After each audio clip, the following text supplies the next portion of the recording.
muji syukur kunjuk marang purbaning Hyang Agung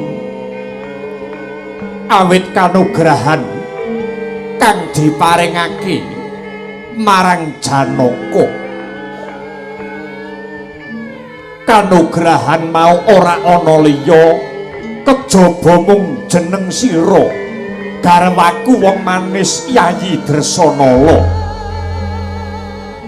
Kebiaring pasuryanmu kaya hanenuntun jantraning kodrat marang kamulyanku kamulyaning panengah Pandhawa ya kuwi Arjuna ya Janaka. Dresanala uruping rasa tresna ubaling turit dasmara ya gene saya makantar-kantar ngrembaka tan bisa kabesmi. Wong ayu Dresanala rerenggan ana ing kahyangan pepasrening jagat pranyata tan hamba barendah rembulan katon peteng Kartika saya remeng awit kalah kelawan prebawane wong ayu kang pinter jiret jantungku. Dresanala Pangeran Janaka mboten benten kadi kembang-kembang ingkang mapan wonten sajroning taman nadyan to magraha ngambar gondo arum nanging wusanane padha layu. Iwak-iwak kang lelumban ana balumbang sampun datan ringas lumuh anggenipun joget awit sedaya kala wausor Prabawa kelawan wingit wibawa paduka Kakang Pangeran Arjuna. Bejo-bejane wong wadon sak lumahing bantala sak kurping ngakasa lamun to bisa leladi lan ngabekti marang Raden Janaka. Nimas Bendara wong ayu sing kaya godhong tunjung netrane manuta ndak mbanajeng kunir pita kang sela pindha Kartika baya mirah baya inten pepujanku wong manis mara gage ndak kanthi lelumban pariying katresnan kekosok kang sari-sari tambanono brangtaku iki wong ayu.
paduka Pangeran Janaka saestu tresna lair kang sarta batin dumateng keng garwa kula pun Dresanala kenging menapa menawi kula sawang saking gelagat ingkang beneh kalian adat saben sajak paduka Pangeran Arjuna gembol perkawis ingkang sinandi mugi saged kababarna Pangeran. Garwaku wong manis Dresanala tri ari kawuri utawa telung dina kepungkur pun kakang ngimpi kalamunta kahyangan swarga dahana kene katimbrung banjir bandang yayi banjur pangimpen wujuding banjir bandang ingkang anempuh ana ing kayangan swarga dahana iki kira-kira ana pratandha apa ya yayi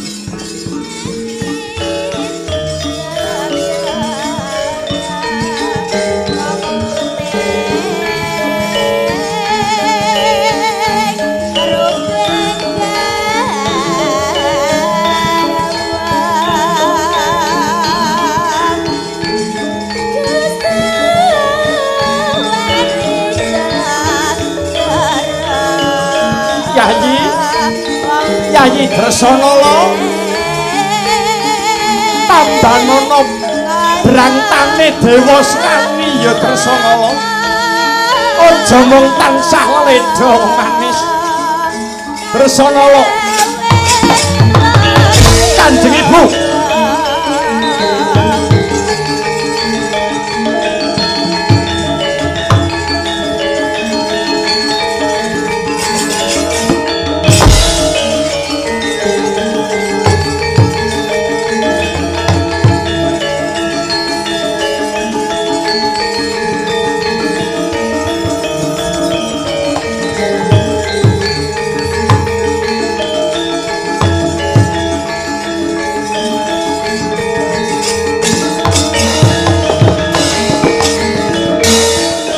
Siung gajah domas merah Indrajit pandunungipun Rekma mamas ngembang bakung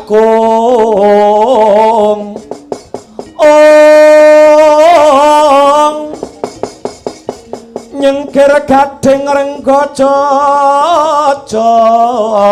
jarweng ranu duh wong ayu singa tirta mangsa janma baya sapa kang anyucup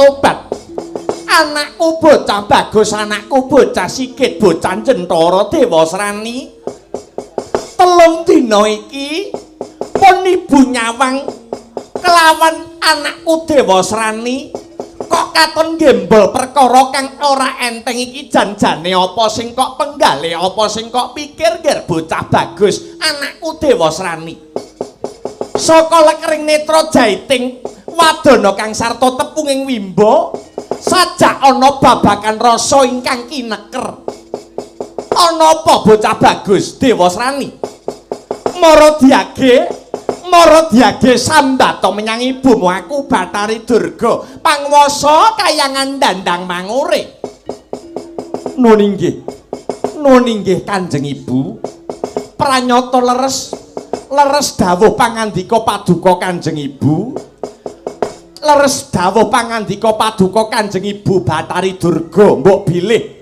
ing ripalenggahan sakmangke ingkang kula penggalih rinten pantaraning dalu nun inggih ingkang gumana musik jernyatanipun sakmenika kula mboten menggalih babagan punapa-napa nanging wonten ingkang ingkang tansah ganjel wonten ing salebeting raos kula. Lah ya matura apa sing kok pikir?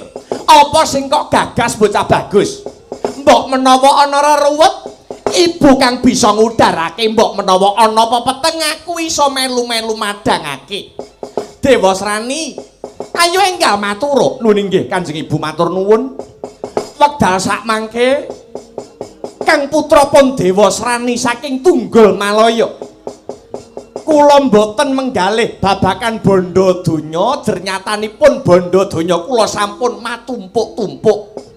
Derajat pangkat inggih mboten nguciwani nanging imanipun dereng jangkep gesang kula, mbok bilih kula dereng gadah wanita sisian ingkang saged ndampingi gesangipun pun Dewa Srani Kanjeng Ibu. Tobat. Ya jagat Dewa Bathara Wasisan ning Bathara jagat Dewa Srani. Kowe arep rabi wae kok dadak bingung sing mbok bingung iki perkara apa? Dasare kowe iki ratu sugih, ratu kondang bondo ya pirang-pirang. Mara diage. Bocah wadon ngendi jenenge sapa? Matura kelawan ibumu aku Bathari Durga Pangwasa Tunggal Dandang Mangurik. Pun ibu sing bakal sago ngebun-ngebun esuk ngudan-ngudan sore nglamarake wong wadon kang manjing ana atimu.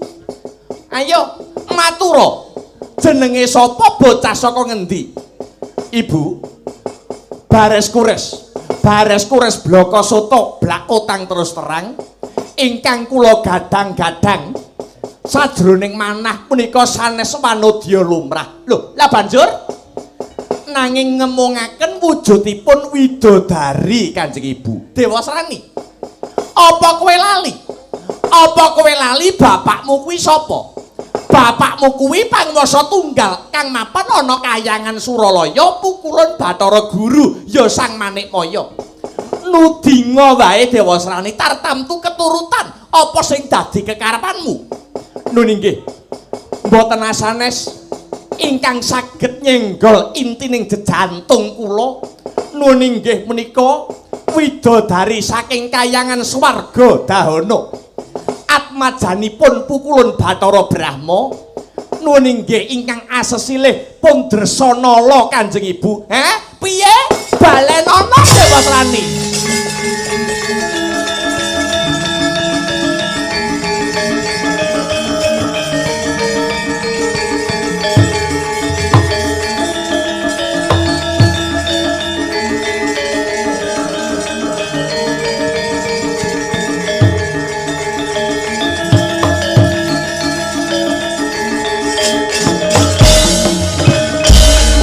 Agyatare sanggapirango ora nanggul kinempit gampit do sangretnaning bawana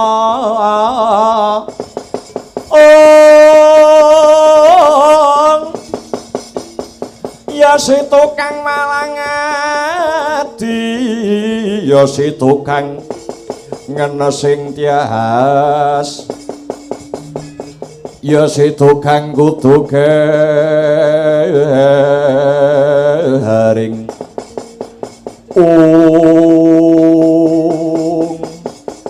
aja ngawung-ngawung gawar kowe Dewa Srani. Widodari Kahyangan kuwi pirang-pirang, widodari Kahyangan iki akeh. Kenang apa kok kowe milih sing wis duwe bojo? Sumurupa Dresanala kuwi wis duwe bojo, Dresanala kuwi wis duwe. Ya kuwi priya kang minangka dadi pengayem lan pengayem. Kowe mudeng apa ora Dewa Srani? Nuwun inggih, kula sampun mangertos. Kula sampun mangertos mbok bilih Dresanala menika sampun gadah garwa. Nuwun inggih menika tanah sanes satriya panengah Pandhawa. Nuwun inggih pun Arjuna nggih Janaka Kanjeng Ibu. Kene kowe ya mudeng, kene kowe ya paham. Kenang apa? Kenang apa kok kowe milih sing duwe bojo? Kuwi jenenge ngrusak pagrayu, nyures-nyures ijo, paham apa ora kowe? Nanging Kanjeng Ibu, ati kula sampun boten saged dipun gorohi malih. Bilih kula tresna kaliyan si Dresanala, kowe kuwi nyawang githokmu Dewa Srani. bojone Dresanala kuwi sapa? Panengah Pandhawa si Janaka ya si Arjuna. Ambak kowe kuwi ratu, ning kowe kuwi ratu cilik. Beda karo Janaka senadyan to Janaka kuwi mung derajate satriya, nanging entuk gelar lalananging jagat lancuring Madyapada. Kowe kudu ngerti babakan iki. Mboten Kanjeng Ibu, mboten. Sampun bunder ingkang dados tekad kula. Sampun golong manah kula anggen kula tresnanisipun Dresanala. Kepara menawi kula mboten kelakon sesandingan kalian putranipun Putri Bathara Brahma ingkang asesilih Dewi Dresanala, prayogi kula entengaken pejah kula Kanjeng Ibu. Aja ngawur kowe.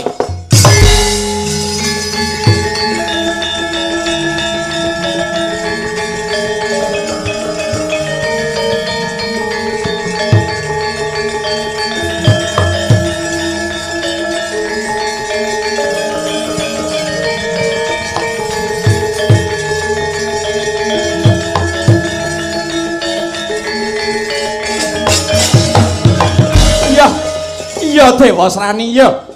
Ana tetembungan anak polah, wong tuwa uga wajib kepradah. Yen ngono, pun ibu kang bakal mbudidaya ngungkih sarana sowan marang bapakmu Bathara Guru. Pun ibu sing bakal motah supaya kowe bisa jejodohan kelawan Dresanala Dewa Srani. Nuwun inggih. Ngaturaken panuwun Kanjeng Ibu. Aku bakal sowan ana Bathara Guru, pun ibu bakal sambat supaya kowe Dewa Srani bisa dedaupan kelawan si Dresanala. Mengko yen si Janaka kang sarta Dresanala wis bisa pepisahan, sira Dewa Srani bakal tak sasmitani. Tumuli Dresanala boyongan marang negaramu Tunggul Malaya ya Dewa Srani. Ngestokaken dawuh Kanjeng Ibu. Sepisan malih kula ngaturaken panuwun. Ewa semanten katresnan paduka Kanjeng Ibu dumateng kang putra kula pun Dewa Srani. Dewa Srani ya, yen pancen mangkono kirapna wadya balamu saka negara Tunggul Malaya slendra kang rasa slendra kang jiwa. Yen iki mengko ana bobol boroting perkara, yen ana sing ora narimakake babakan, ya kuwi pisahe Janaka kelawan si Dresanala, wadya balamu saka negara Tunggul Malaya kang kudu jumangkah kang sarta kumrembyah. Nuwun inggih ngestokaken dawuh Kanjeng Ibu. Budhal dina iki Dewa Srani.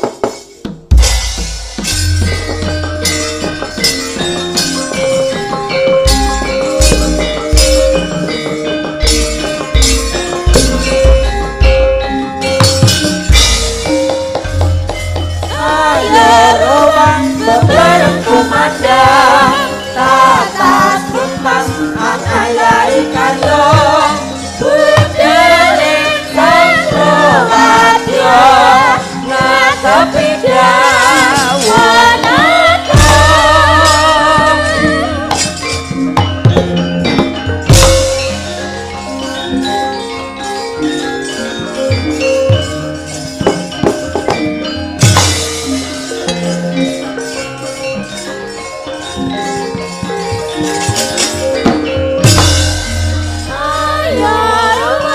Bebareng kumandang tatas kumpas anayai karyo budeling sangkrowadyo ngatepi dawanata.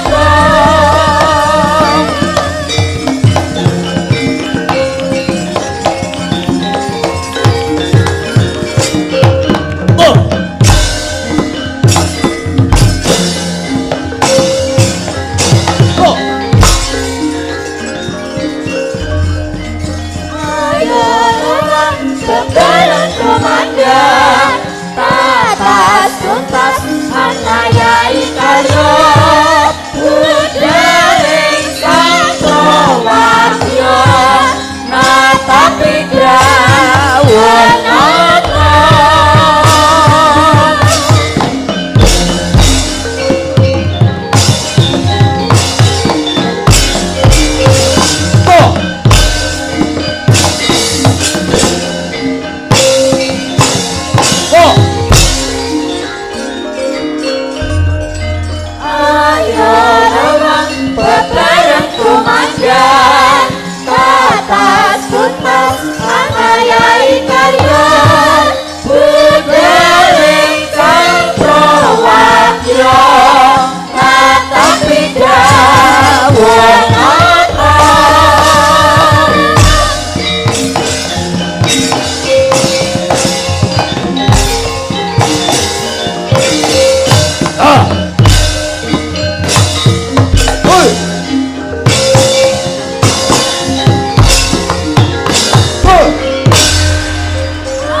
bareng kumandang tatas tuntas manayai karya budeling sang prawadya nata hidawa napa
Alah ucul wisane.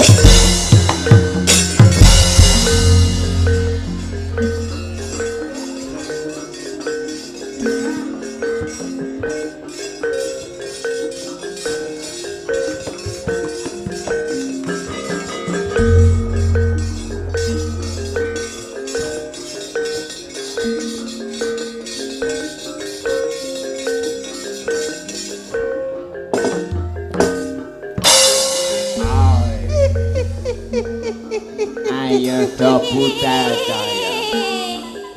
Wadya bala jin setan budal dina iki berangkat cok. Ya.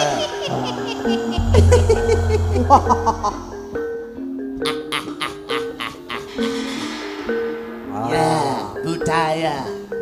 Budal nonton wayang ya. Ya.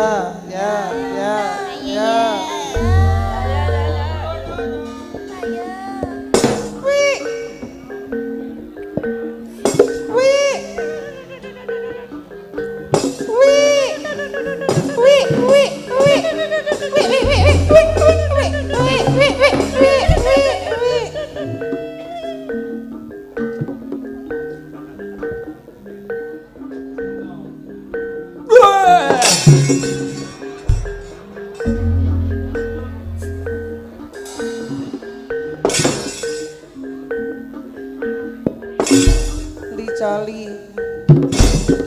line uculi taline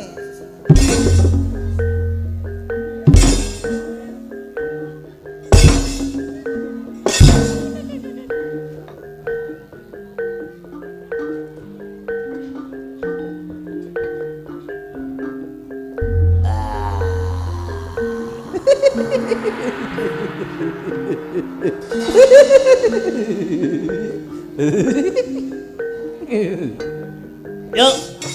ya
Dewata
Bijil langenira sang nar pati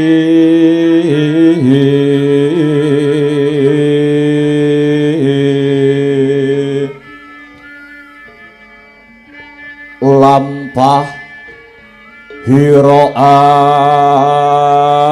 alon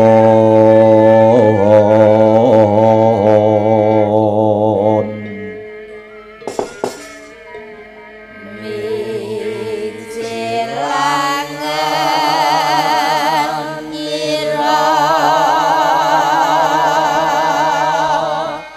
sang nar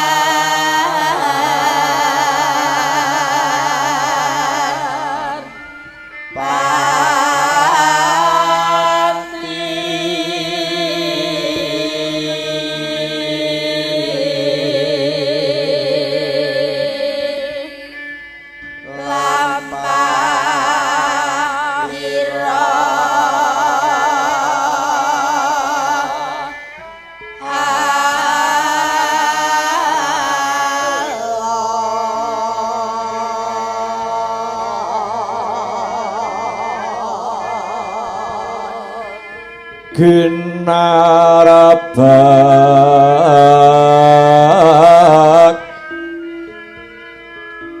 badaya yuwarna nira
Hong ilahing nama sidam sekaring dawana langgeng ulun waspadakake kaya Bathari Durga ingkang sowan pramoni winantu karaharjan sowan kita ing ngarsa ulun Durga.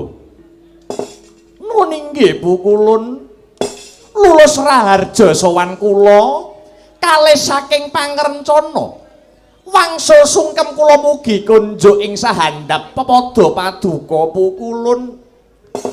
Iya ya pramoni sun tampa gawe lega tias ulun Durga. Sakwuse satata anggon kita ngadhep daya-daya ulun mundhut pirsa ana wigati apa dene kita sowan marang kahyangan Jonggring Salaka kene pramoni. Nuwun inggih. Malih-malih menapa Bu Kulun? Slendra ingkang raos slendra ingkang batos. Sowan kula ing ngarsa paduka ingkang wigatos. Atur muninga bilih kula tinangisan dening ingkang putra pun Dewasrani. Piyambakipun mutah nyuwun apalakrama Bu Kulun. Dewasrani nyuwun palakrama. Nuwun inggih. Banjur putri ngendi sing dikarepake dening Dewasrani Durga? Mboten wonten sanes yoganipun pukulun Bathara Brahma ingkang nami Bathari Dresanala pukulun.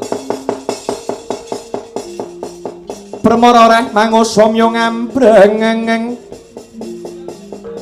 kadikaronaning kaswahasih ring marga Hemalagung. Resang Gandha mastrat maca leng-leng lalu manguladi Surya mangrangsang wayah Surya mangrangsang wayah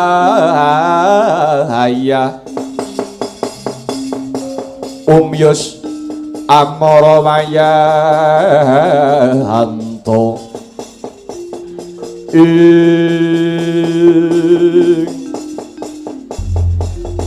ya jagat Dewa Bathara ya jagat Pangestungkara Durga. Wonten dawuh pukulun sadurunge kita matur akeh-akeh luwih dhisik ulun paring roh marang jeneng kita Wektu dina iki Dresanala wis ora katon pupur lamat gelung malang utawa ora katon randha lan prawan. Awit Dresanala wis jinatu krama dening panengah Pandhawa yaiku si Arjuna Durga. Punten dalem sewu pukulun. Perkawis menika estunipun anak kula inggih sampun mangertos. Ugi boten kirang-kirang anggen kula nuturi dhateng ingkang putra. Namung nyatanipun tutur ketawur boten saged guguraken pikajengipun Dewa Srani. Kepara Dewa Srani sampun patembaya. Boten badhe palakrama menawi boten kaliyan Dresanala pukulun. Inggih labet saking puteking manah kula paripaksa kula sowan paduka pukulun do pukulun. Kula namung borongaken wonten ngarsa paduka pukulun. Kados pundi murih kasembadaning sedya ingkang putra Dewa Srani kala wau pukulun. Durga wonten dawuh. Ewuh aya anggon ulun bakal minangkani sabab apa? Awit iku wanita wis ana kang mengku. Kepiye lan nganggo cara apa anggon ulun bakal minangkani panyuwun kita mau Durga pukulun. Menawi paduka lair batos anggenipun mikir dhateng ingkang putra, kula kinten boten badhe sinung rekaos. Sabab menapa? Sabab awit paduka menika tetungguling para dewa. Paduka ingkang wenang asta panguwaos tunggal wonten ing Kahyangan Suralaya. Kanthi wewenang paduka ingkang semanten kala wau, kula kinten boten badhe angel misahaken Dresanala saking tanganipun Janaka do pukulun. Paduka kantun paring dawuh. Paduka kantun paring dawuh dhateng Bathara Brahma supados misahaken katresnanipun Dresanala lan Janaka pukulun. Mesti kemawon Bathara Brahma mboten badhe suwala pukulun. Ya aja banjur mangkono Durga. Kuwi tegese tumindak kang ora bener. Mbok coba diripih maneh mbok menawa Dewa Srani gelem garwa sakliyane Dresanala Durga. Sampun kula ripih wong sawangsul do pukulun. Namung tetep kemawon puguh mboten purun. Mila sepisan malih mangsa barang anggen paduka paring welas dhateng ingkang putra pun Dewa Srani do pukulun. Kepiye Durga? Abot nggon ulun minangkani panyuwun kita pramoni. Dados paduka estu boten saged minangkani panyuwun kula, aja kurang pangapura. Ewuh aya nuruti panyuwunanmu Durga.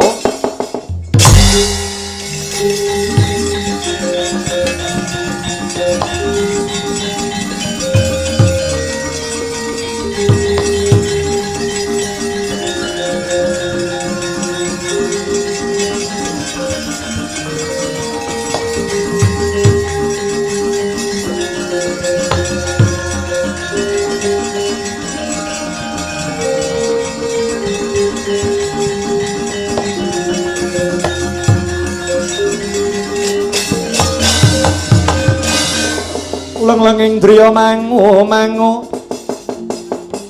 mangun gong kanduhan rimang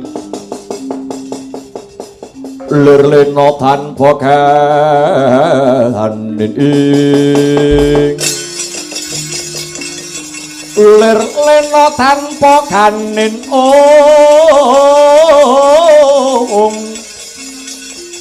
yen tamtu lusa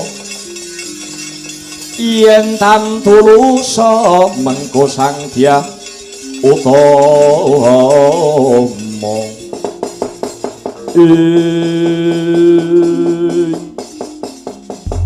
anak kongger Dewa Srani wis dadi nasibmu wiwit lair nganti gedhe kowe ora tinunggon wong tuamu lanang.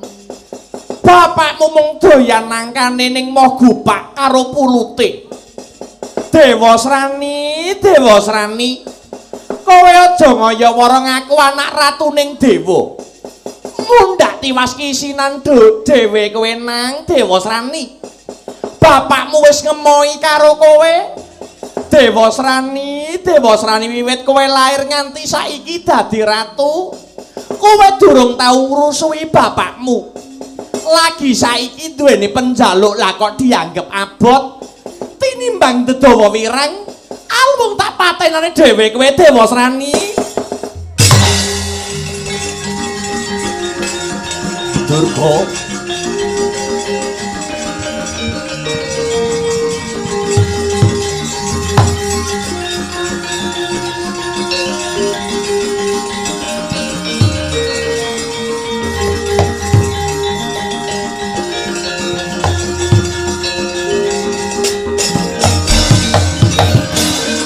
mengko dhisik. Sabar Pramoni, sabar. Durga, kula mara leremna dhisik rasamu, aja daya-daya banjur tega marang anak. Ora tega iki karep apa? Pancen anak wis ora diakoni kok ora ditegake iki gek nggo apa? Sing ora ngakoni iki ya sapa? Lah nyatane ditangisi anak ya ora gelem nuruti. Ngerti ya yen kaya ngene ya aku ora sudi dijak ning hotel zaman semono. Ngalor ngidul yo ya ampun. Aku megah yo ya ampun moh.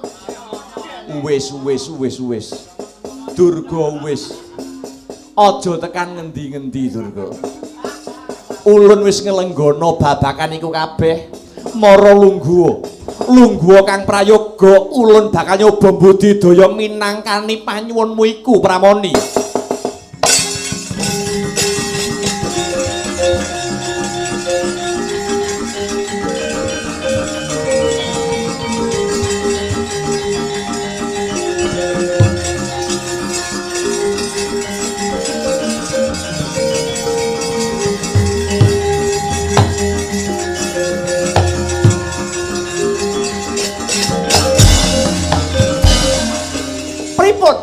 Paduka purun minangkani pamotahipun Dewa Srani menapa boten? Anggenipun Dewa Srani sambat nyuwun Apalakrama kaliyan Dresanala. Ya. Senadyan abot ulun bakal minangkani awit ketang gedene tresnaku marang jeneng kita Durga lan gedene tresnaku marang anak ulun pun Dewa Srani Durga. Matur nuwun Bu kulun, matur nuwun saderengipun. Prasajan kemawon menawi ngantos wurung, menawi ngantos batal panyuwun kula, mesti kelakon wadi paduka kula ler sanggon-gon Bu kulun. Aja Durga, aja. Iya. Aja disebar. Lah nggih. Kulup Indra kula wonten dawuh Duh Rama Bu kulun, mara gage Timbalana sawaning Bathara Brahma kadawan marak ing ngarsa ulun lho nggih ngestokaken dawuh Hyang Rama Kulun.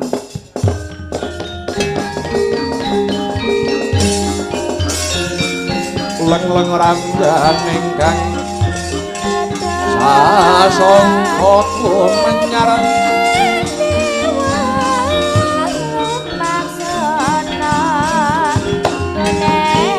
mangreng ruming puring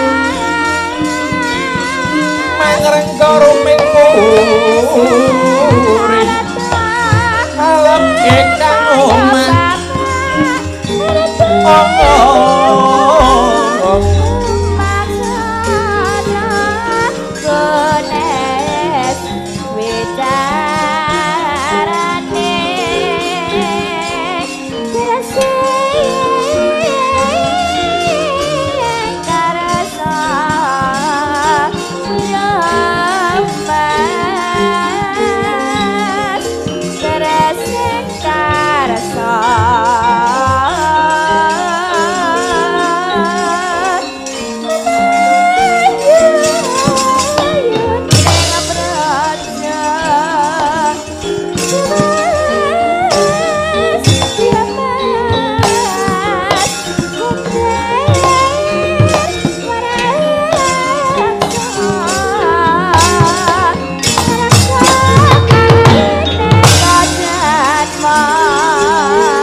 Sugata marang soring preng mudane karo marang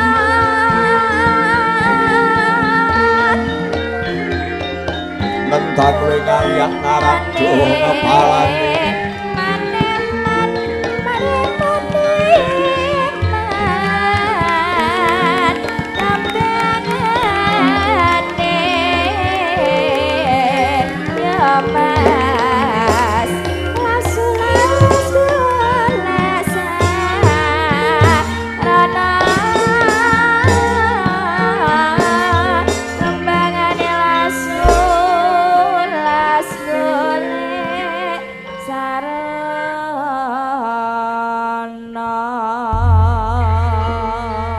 Hanjerah kang puspita harum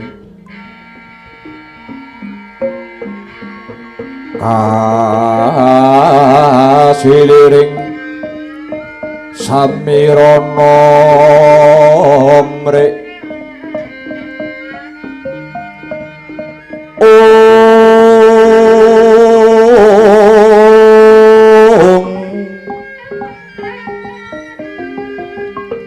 Sekar Gadung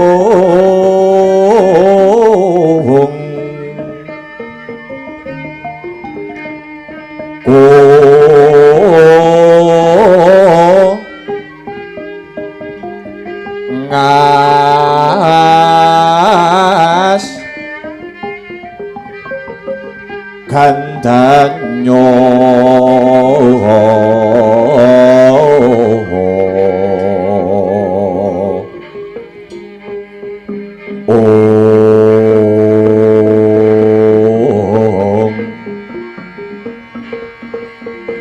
maweh rarasananing driya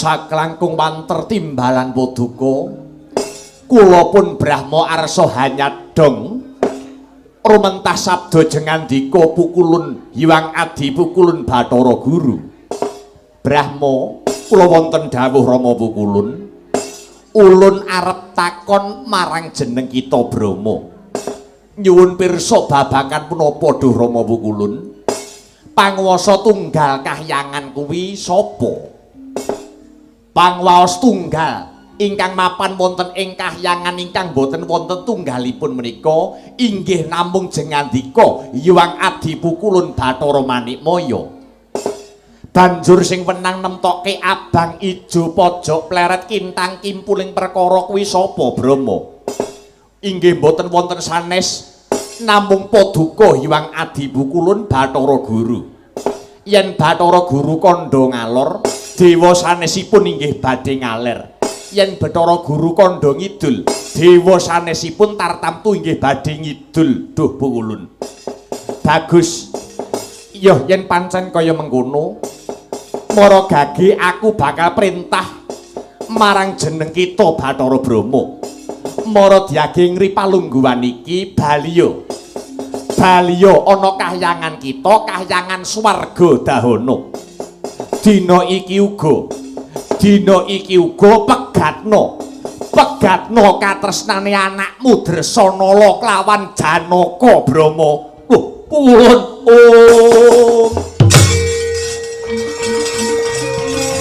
pukulun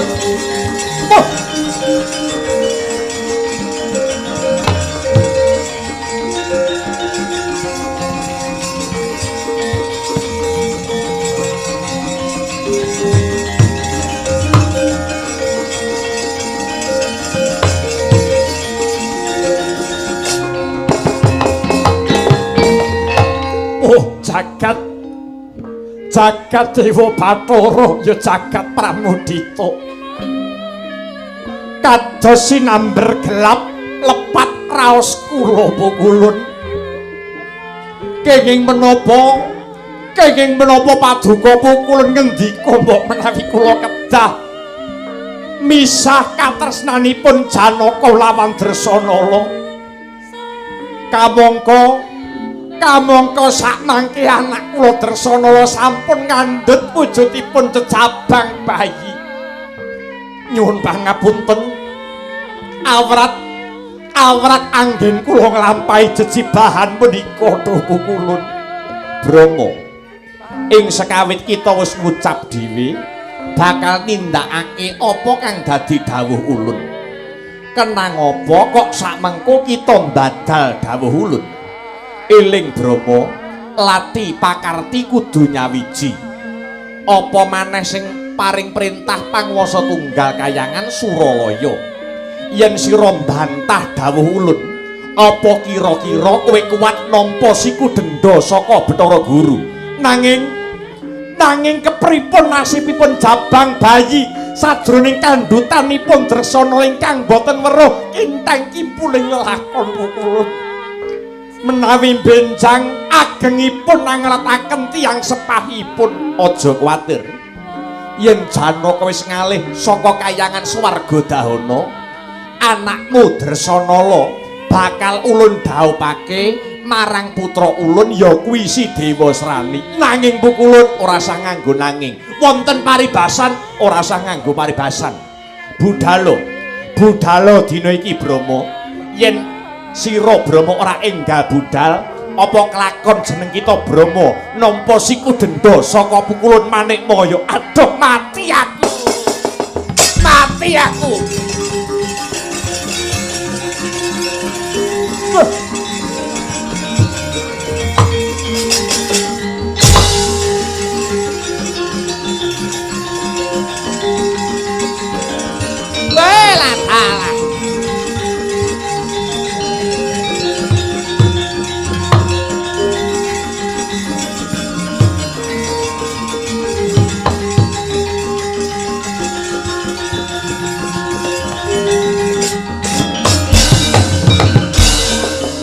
Dewa Sugata marang soring prang ngudani aroma harum ngendanu ing awiyat Narada ngepalani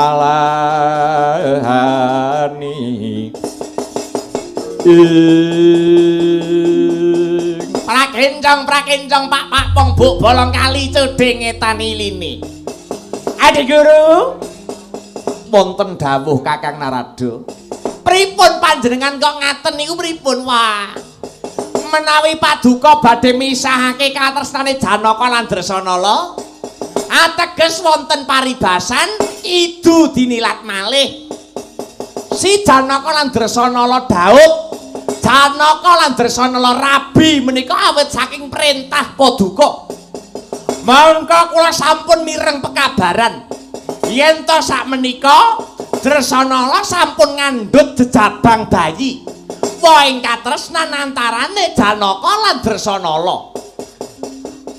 Lah kok sakmenika badhe paduka pisahaken katresnane Janaka lan Dresanala menika ngangge nalar ingkang pundi ngagem dasar kang sarta wewaton menapa? Kakang Narada, sedaya prenatan menika kula ingkang damel. Menawi wonten awonipun kahyangan sanes Kakang Narada ingkang dados parantutuwan nanging mesti ulun ingkang tinempuan mila sedaya kedah sakpakon ulun boten kenging badal dawuh ulun. Loh ning ya aja ngono ta, kula ngertos panguwasa tunggal menika wonten asta paduka ning Adi Guru kudu eling paduka ndapuk para dewa dados nayaka menika kadawan menapa. Menapa namung kadawan ngamini tumindak paduka ingkang sewenang-wenang menika. Kula dados mantri muka menika kejawi mbiyantu jejiban paduka. Kula inggih kadhawuhan ngemutaken bilih paduka menika kesupen. Kinen ngleresaken menawi paduka tumindak lepat. Kakang Narada, Dewa Srani menika putra ulun. Napa kula klentu menawi kula nglabuhi marang anak? Loh, ora kleru, nglabuhi nyang anak kok kleru iki piye to? Kenging menapa Kakang Narada nyentulani pikajeng ulun? Kedahipun Kakang Narada imut wonten tetembungan anak polah bapa kepradah. Wong tuwa kena mradahi nyang polahe anak, ning didelok dhisik polahe mau kaya kepiye? Yen polahe ngarumke jenenge wong tuwa wajib mradahi.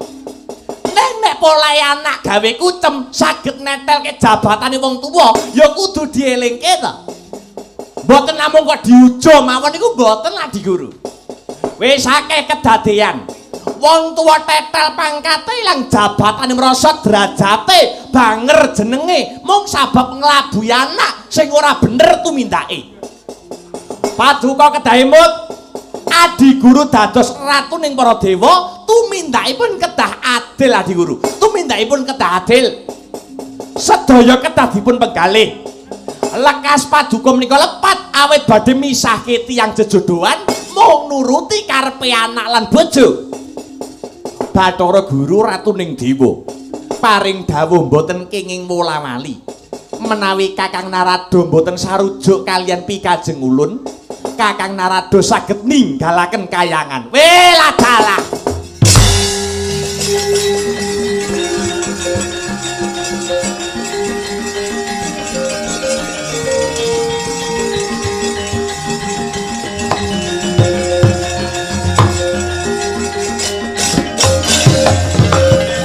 Jojo montap lir kinetap duga yayasinipi Jojo bang mawinga-winga wengis kemejot padoneng lati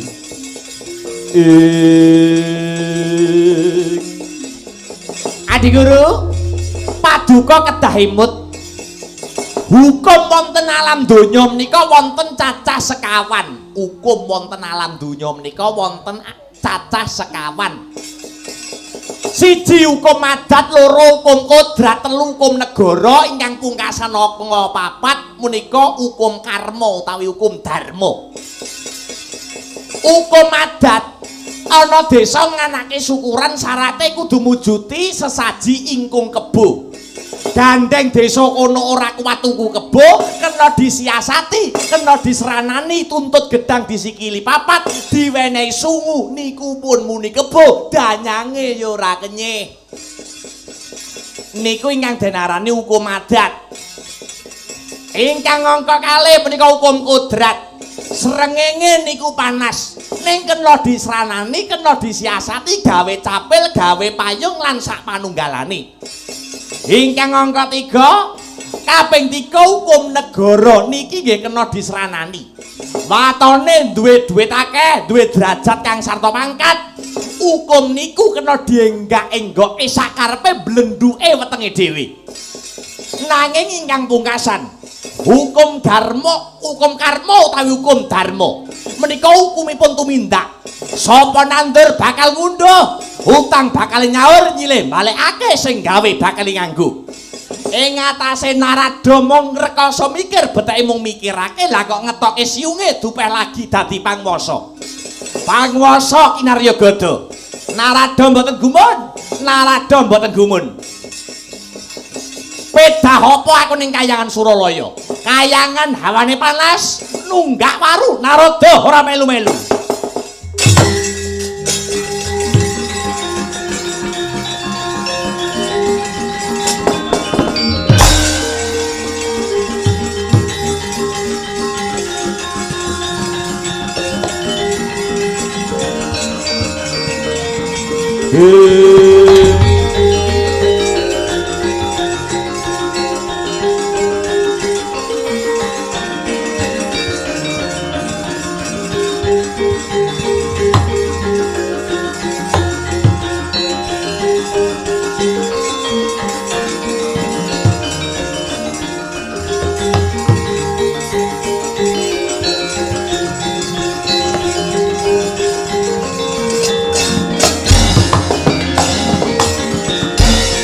dadi atur-atur miturut anut sumarah mring Gusti dene Sidi Mangutama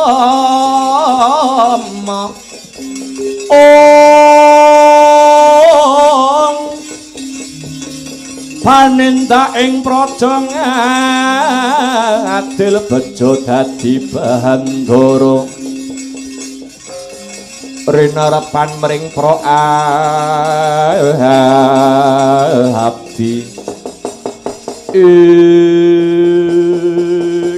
matur nuwun Bu Kulun paduka sampun minangkani kula nuruti karepe Durga nuruti karepe anak nuninggipun Dewa Srani anggenipun megatne misahne Janaka lan Dresanala nganti direwangi nundung Bathara Narada nganti diwangi Narada metu saka rombongane dewa paduka tambah ganteng matur nuwun Bu Kulun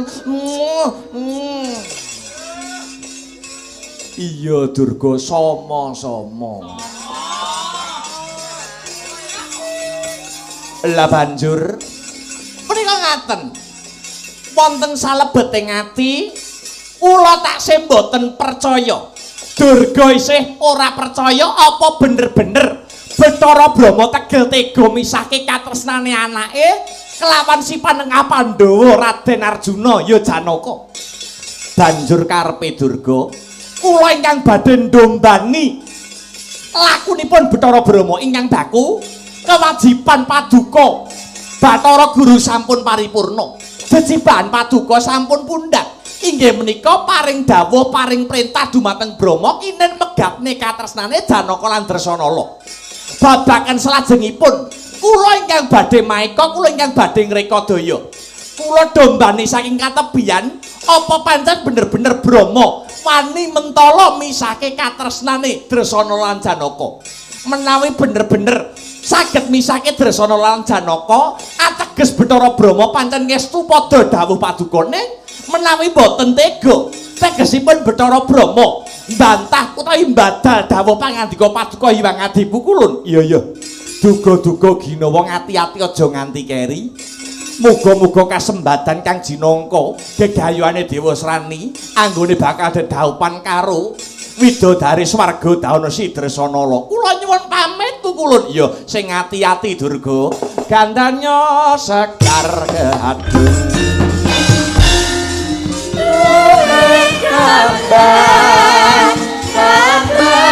kembang menus esku arum merayat ayatan kasih kusung basuh awur sumawur ini kejagaan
Dresanala Janaka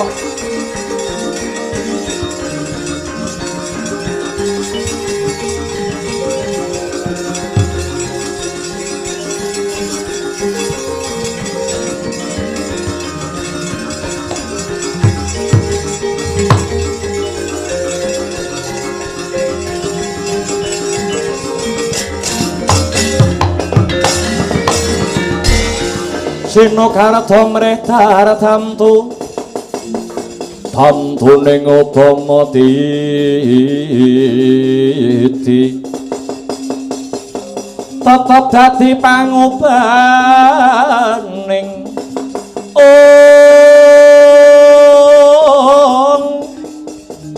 wadya tentreming ati tamtu kena dinulata diasilir wulan dadari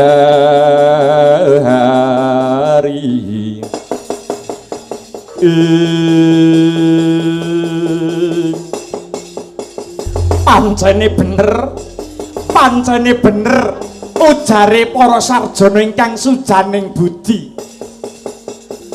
yen wis wahyaning mangsa kala manungsa kapentuk rong pilihan ya kuwi milih antaraning siji ing antaraning katresnan utawa kewajiban yen Bathara Brama ngeboti katresnan tegese aku iki mengko ora bakal tega misahke Janaka lan Dresanala kang ateges aku mbantah perintah dawuh pangandikane panguwasa tunggal kahyangan nanging yen aku ngeboti kewajiban aku nampa dawuh saka Bathara Guru tegese aku kudu tega karo nasibe anak tega karo nasibe calon putuku ya yen aku mbantah kawan pukulan Bathara Guru aku ora bisa nggambarke kaya ngapa to nasibe Bathara Brama wis cetha ngeglo kang tanpa warana iki mengko aku mesti bakal nampa siku denda saka kayangan Suralaya senadyan abot sanggane kaya wong mikul bumi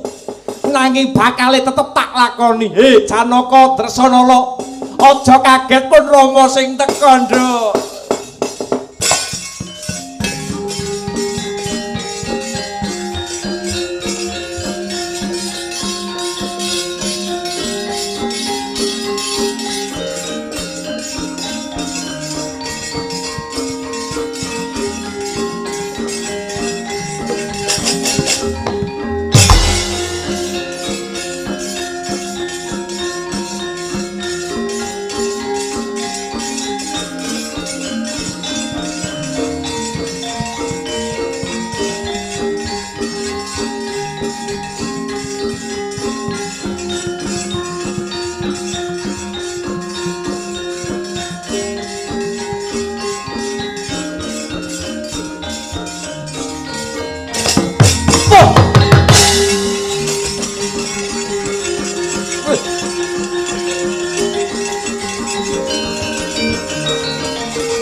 Tantuk wahyuning Allah ya dumilah pangulah ilmu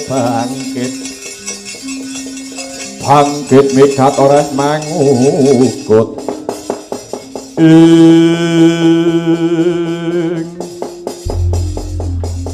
menawi mboten sisip ing pamawas punika rawuhipun Kanjeng Rama pukulun Bathara Brama mboten langkung sembah pangabekti kula mawantu-wantu kunjuk Rama pukulun iya anakku Dresanala bocah ayu anak anungane ndita bisa mikul dhuwur mendem jero asmane wong tuwa ndak tampa gawe bombonging rasa ora lewat pangestunipun Rama Tampanana ya nduk Dresanala nuwun inggih Kanjeng Rama pukulun paring pangestu paduka sampun kula tampi asta kekalih kula pundi mugi saged andayanana dumateng kasantosan Rama pukulun sak rawuh paduka wonten ing kayangan swarga dahana ingkang putra panengah Pandhawa ngaturaken sembah sumungkeming pangabekti iya Janaka bocah bagus bocah jentara wis ndak tampa gawe bombong ing pikir ora lewat pangestune wong tuwa ditampani ya nang Arjuna Janaka Kuntadi Naga Mahabau.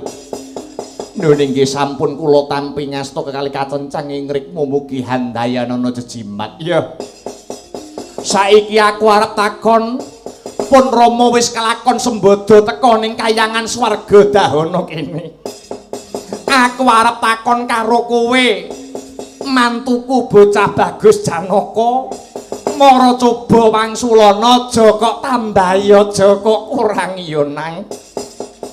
Wonten menapa to Rama Pukulun kok semunipun wonten perkawis? Wis, kowe ora usah melu-melu, kowe wong wadon iki pitakonku marang Janaka, dudu pitakonku marang kowe Dresanala.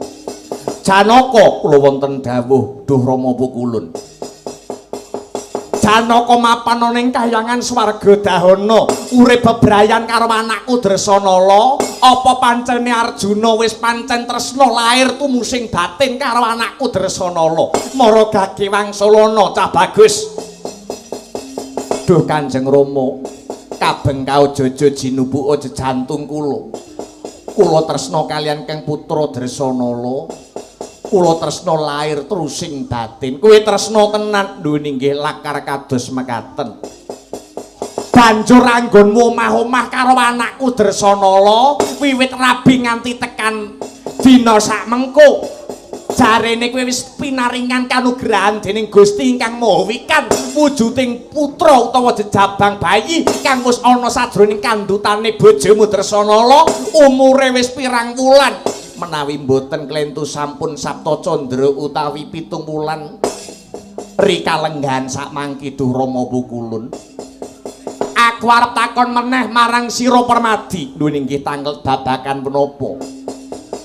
Jeneng kita Arjuna mapan ana ing kayangan swarga dahana kiyi. Aku wis mbok anggep papamu. Paduka punika mboten kula anggep sampun mara sepah kula piyambak, namung paduka inggih kula anggep kadidene bapak kula piyambak utawi Sudarma kula piyambak. Kewajibane anak marang Sudarma apa Arjuna? Nun inggih mboten sanes namung bangun miturut dawuh perintahipun Sudarma. Yen aku kandha ngalor, Janaka inggih badhe ngaler. Yen Bathara Brahma kandha ngidul, Arjuna inggih badhe ngidul. Yen aku perintah marang jeneng kita Arjuna, yen aku perintah marang jeneng kita Arjuna kon jegur ana samudra kidul, apa bener-bener jeneng sira Arjuna arep nglakoni perintah ulun? Mboten namung menawi paduka perintah Arjuna kinen jegur wonten ing samudra kidul. Senadyan paduka Kanjeng Rama Bathara Brahma perintah dumateng Arjuna kinen mlebet wonten ing segara geni badhe kula lampahi. Bagus Arjuna. Kandhane satriya muna pidha sabdaning ratu. Tumpindane ya kuwi temetesing drancang seta. Ingkang tumetes ora bisa den ilangi, ora bisa den busak. Yen kandha iya ya iya, yen kandha ora ya ora. Lati kang sarta pakarti kudu nyawiji. Kowe kudune ngerti tetembungan kuwi. Nuwun inggih lakar kasinggihan. Yo. Ucapmu tak sekseni, ucapmu tak titeni. Yen pancen jeneng sira Arjuna bakal ngestokake apa sing dadi perintahku, perintah apa wae nganti bebasaning jegur ana segara geni bakal mbok lakoni. Ing ripalungguhan iki Sudarmamu, aku Bathara Brahma antuk perintah saka Pangwasa Tunggal kayangan Bathara Guru. Dina iki uga Janaka pegat katresnan kang sarta Dresanala lan jeneng kita Arjuna kudu ngalih saka kayangan swarga dahana. Oh.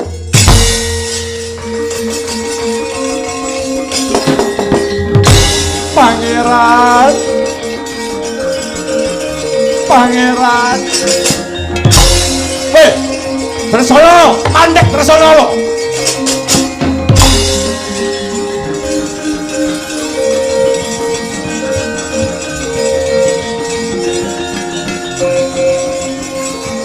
Pangeran.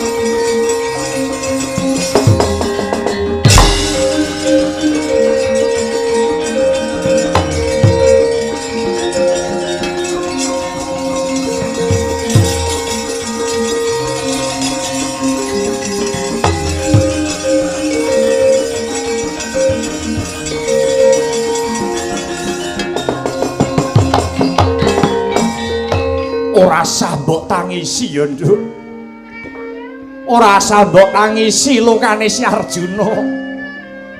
Mula wiwit biyen mula aku rasa rujuk yen kowe gegandengan karo Janaka. Janaka kuwi wong lanang sing irunge lorek. Aja mbok getuni lungane bojomu Janaka. Ngomong pukulun. Menapa paduka mboten mangertosi menawi kula sampun ngandhut wujudipun jejabang bayi. Aja kuwatir ya, Nduk. Saklungane Janaka ana wong lanang sing bakal nampa Dresanala apa anane. Ana wong lanang kang ora kalah bagus, ora kalah gagah tinimbang Janaka, dasare ya sugih bandha donya. Ora ana liya ya kuwi putra panguwasa tunggal kayangan jenenge Si Dewa Srani. Ya Si Dewa Srani mau kang bakal genteni lan gelem nampani sak utuhe marang jiwa ragane Dresanala. Luwih becik kula entengaken pejah kula Rama Pukulun.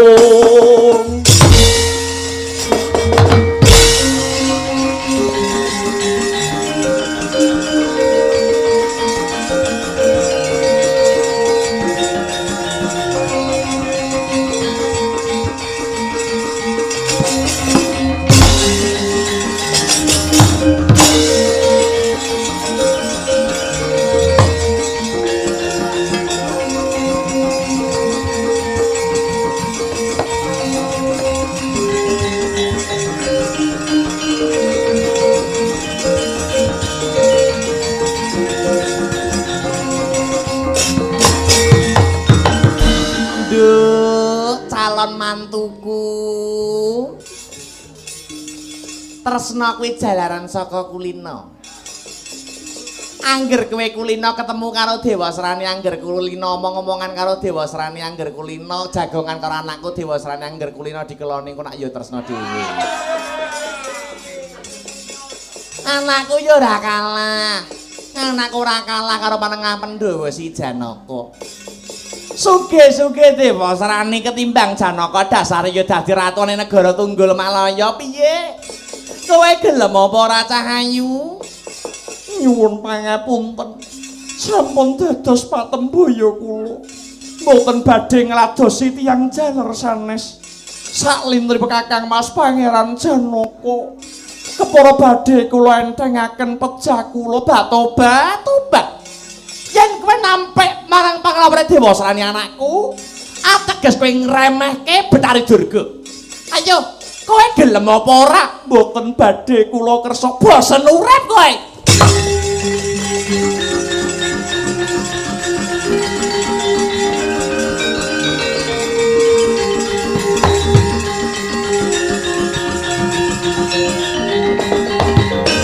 Ayo, kowe gelem apa ora? Kowe gelem rabi karo anakku Dewa Srani apa ora? Mboten Dra Pukulun. Ngremehke Betari Durga kowe. Ayo, gelem apa ora? Kurang ajar kowe Dresanala.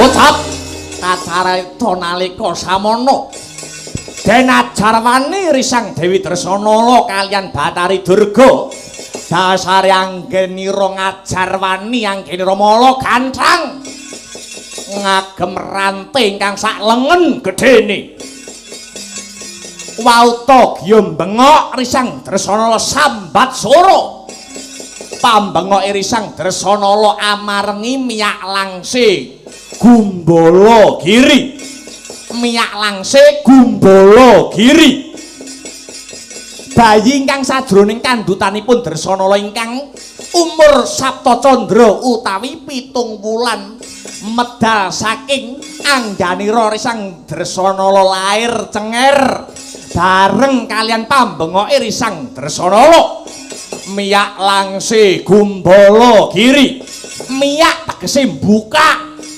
Langse tegese selambu. Gumbala tegese brengos. Giri tegese gunung. Bayi metu lewat gunung sing kebak ana. Ya lair cenger jabang bayi lanang. Glewo kaya Pratimas golek kencana.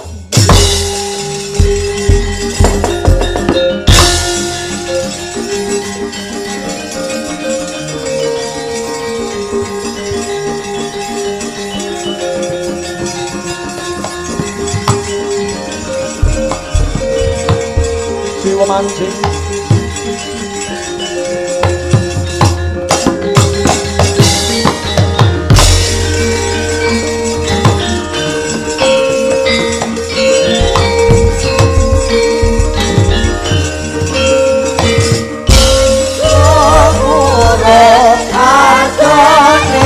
Bukan sayati Tetes wasko Akhirnya jiwa mati Dewa Srani bersana lagawanen lunga Dewa Srani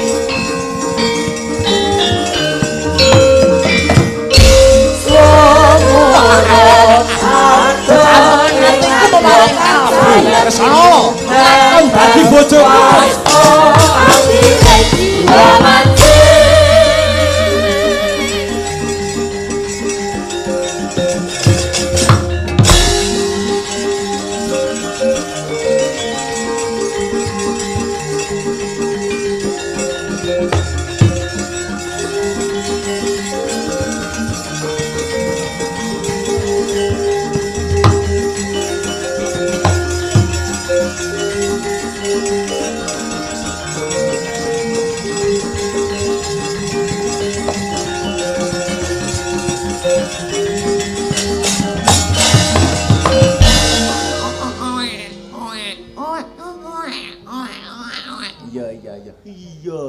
Iya. Iki bayi anake Dresanala lan si Janaka. Mencorong cahayane kaya bapakne.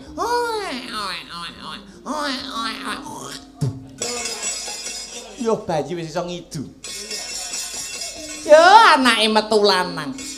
Ya anak Janaka, anak Dresanala. Yen kowe ora mati bisa mbebayani gedhemu besok. Kowe luwih dhisik bakal tak pateni. Bakale tak pateni anak Janaka lan anak Dresanala ki.